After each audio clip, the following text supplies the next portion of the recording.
Hey guys, welcome back to this channel. In this video I'll be showing you guys how you can test and compare YouTube thumbnails. So upload a video, go to thumbnail and select test and compare, and you're going to upload up to 3 images to learn which one viewers prefer.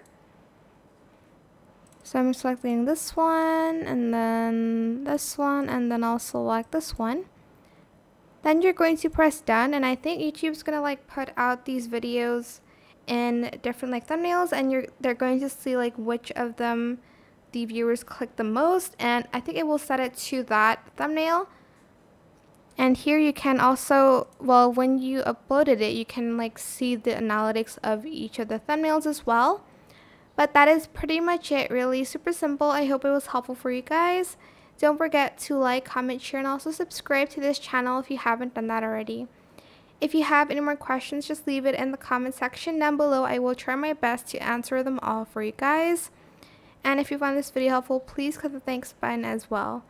That is it for this video. Thank you so much for watching. Bye!